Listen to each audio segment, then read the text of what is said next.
What's up, guys? Welcome back to Point Kentucky. My name is Hunter Mitchell. I'm once again joined by my co-host Leah Edmond. How you doing, Leah? I'm doing fantastic. How are you? Good. We are officially a post-game show now. Look, with the last week of the regular season, Cats have some big games. The tournament's coming up. A once-a-week show wasn't going to work, so it was going to have to be a post-game thing.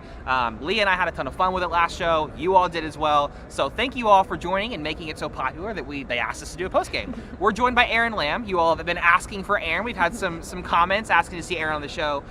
Aaron had another great game. Let's talk about this game specifically. What is it about Missouri that you all were able to do so well to get the win over the Tigers? Yeah, I think Missouri in the past has not finished near the top of the SEC. This year they're playing really, really well. And I think it was a lot leading up to the game of just being like, these guys are really good and we need to respect them.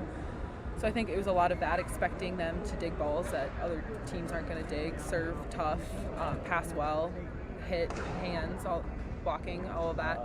So I think it was a lot of that, just respecting everything that they do the whole game.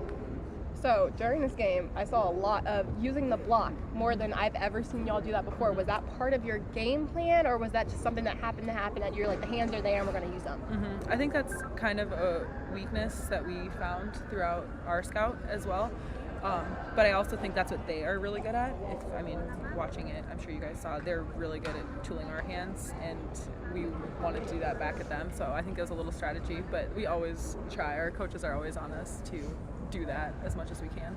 You mentioned it early in the year, the left side especially struggled with that part of the game. It's part of the reason why the left side wasn't terminating as much. Obviously now doesn't seem to be an issue as much anymore. We've heard Craig talk about what playing that non-conference did for you guys and how helpful it was, but a lot of people are like, oh, it's coach talk. So let's hear from a player. What do you think from that non-conference where you all went 3-7? How did that help you all get ready for the SEC? Absolutely. We were playing against some of the biggest blocks that you will see all year, which is huge for when we're going into this postseason now. But I think it's just a lot of trust in Craig. We repped it out. Reps on reps every day, working on hitting that first hand, working on hitting that last hand. So it's a lot of trust in Craig, and just one-on-one with Craig the whole year. And now here we are. Lots of Craig. Speaking of Craig, we got to talk with him for the broadcast, and I asked him about you and how you found your way back into the starting lineup, and he talked about how hard you've been working in practice. What have you really been focusing on going into this ending part of the season in practice that he saw just such a difference? Mm-hmm. I think it was just like letting go and playing my game, just playing loose, having fun. I think that's when I'm playing my best, is when I'm just playing loose and going for it, not feeling timid or that I have to be super conservative. Playing my game and going for it mostly, and then just showing up in practice every day and working my butt off. It makes me better to play against our starters, because obviously they're awesome. So I feel like that made me a lot better and a lot more ready to play in these big games.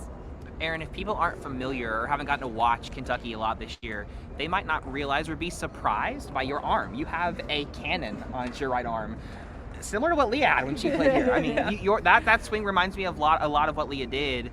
You are one of those players who always seems to be fearless going up against a big block. Even today, Eleanor gave you a set out of system from the back of the court, and you just swung at it as hard as you could and got a kill for it. What is it about swinging that makes you fall? Yeah, I think it's a lot of what I was just saying, just going for it, nothing to lose, trying to get a point here when maybe our odds aren't great. I think that's kind of was my gift, and that's what the coaches always tell me. My gift is that I can take big swings when a lot of other people wouldn't. So trying to use that to my advantage, going for it when maybe the odds are not always completely in my favor, but trying to make something out of it as much as I can. So your last 3 games of the season, including today, are against opponents that you've already played this season. How does that change you getting prepared? Are you more locked in, or are you kind of just focusing on what you did last time that worked and hoping that works again? I think definitely learning. We watch a lot of what we did last time and how we can be better from that.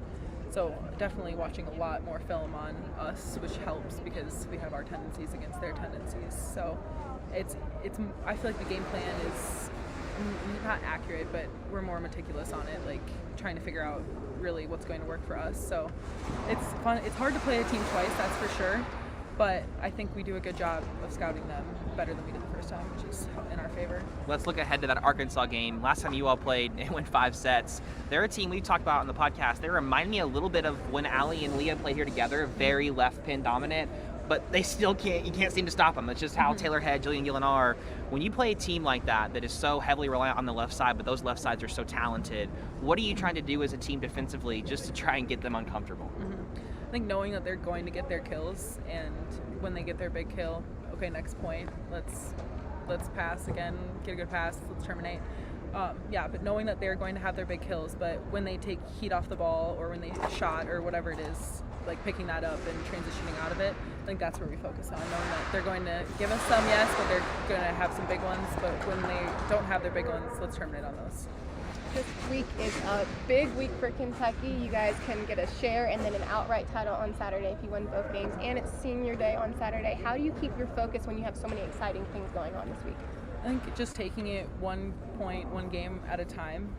All of our focus right now is on Arkansas, the first point of Arkansas, whatever we have to do to get ready for them. Trying not to get caught up in the senior night, the SEC. That'll come hopefully with our hard work that we put in each game, each point.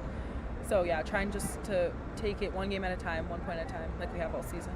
There's a lot left to be played for in the league this year, but talk about the SEC this year. This is, maybe the most difficult I've ever seen the league. You have Texas coming in next year too. What have you seen out of the league this year? Yeah, it's tough.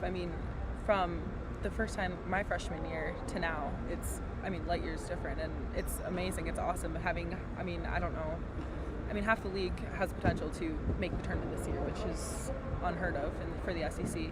It's huge when we can play a lot of competition in the season. It's not just we're relying on our out-of-conference to increase our RPI or whatever it is to get a good draw in the tournament.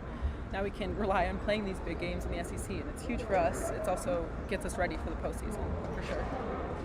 We weren't able to talk to you in the beginning of the season, but what were your goals coming into your season as a junior? You have your sophomore year under your belt, your freshman year. You kind of played not as much as you did your sophomore. What were your goals in your junior year?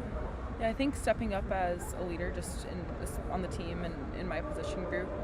I'm the veteran in the outside position group, so just trying to bring people along with me, show them the ropes, show them the ways, helping wherever I can, wherever that I fit in, whatever Craig decides wherever he decides that I fit in. But yeah, stepping up more as a vocal leader, helping people who haven't been here as well. We've talked about them individually a lot this year, but Emma and Eleanor obviously both played different sides of the ball, offensively, defensively. You all are obviously in the same class, all juniors. What have you seen out of Eleanor on the defensive end, but then out of Emma on the offensive end, where their junior campaigns, those two especially are a very big reason for your all success? Yeah, and it's exactly that. They make our job so easy. You can always count on Bevan. Bevan's consistent as ever. She's always here. There's no high, there's no low for her. Just awesome to have on the team. That's what you need your bro to have. Emma putting us in great positions, one-on-one positions, constantly throughout the game.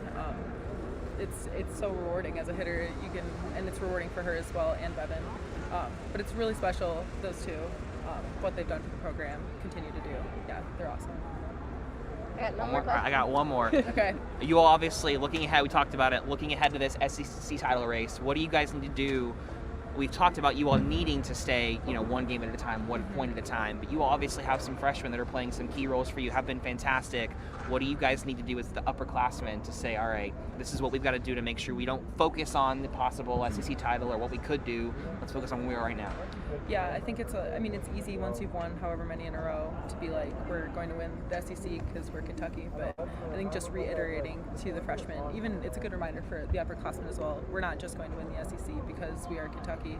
We're going to have to work really hard for it. And these last two games are very good opponents. So really locking in, doing what we have to do on the court, in practice, whatever it is, film, rehab, getting people back, whatever it is, honing in on that, focusing, locking in on that, our playing, and not everything else going around, and getting the job done.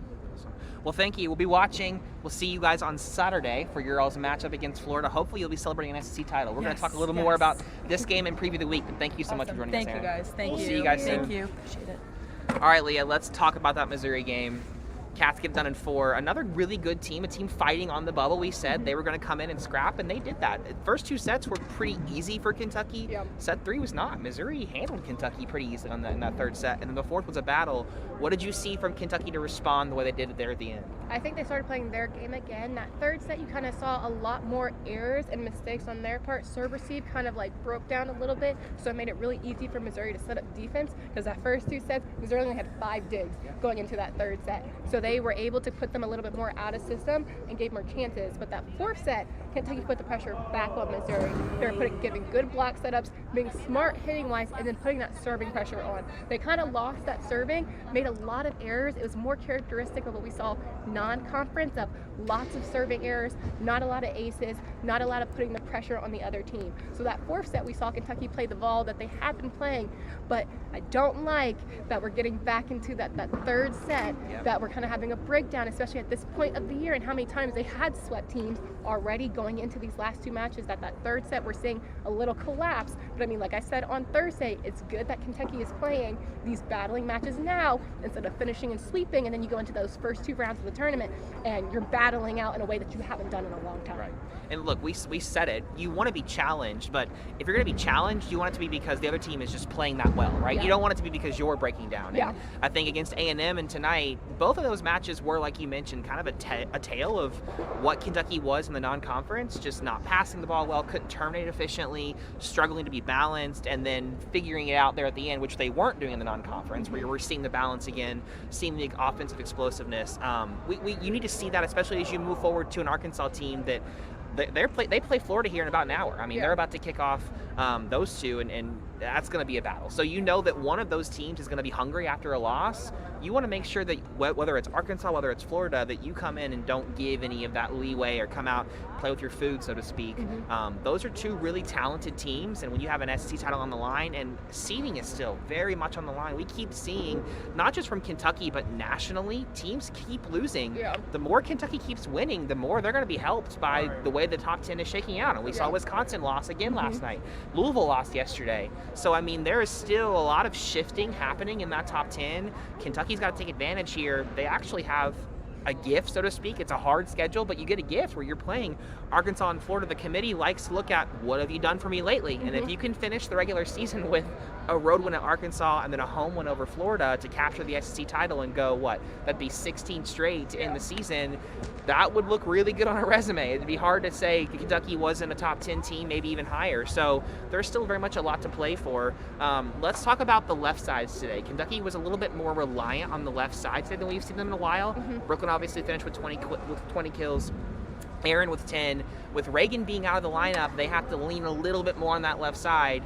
Early in the year that happened, but they struggled. What was different about it today? I think they're just being so much smarter as hitters that they were doing earlier this season. A lot of early season, we tried to bombing balls through the block, trying to make it through the block, aiming low on the tape, and now they're hitting, high shots. As I was saying, 90% of their balls were literally off the hands. And Missouri isn't a big blocking team compared to Kentucky in terms of size, so to be able to still use hands even off of smaller blockers is a testament. Because if you can do it against smaller blockers, you can do it against big. But you saw just a lot of confidence from them in the front. We saw so many balls that were being chucked from 20 feet out. They're getting kills on balls that were blocked in the beginning or set over or tipped over in the beginning of the season. We're now getting swings on.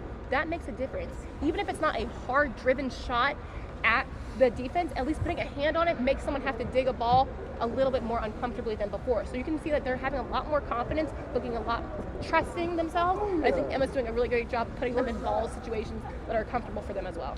I'm going to make you a coach now, which might be uncomfortable, but you also just won Athletes Unlimited, so you should be familiar with this.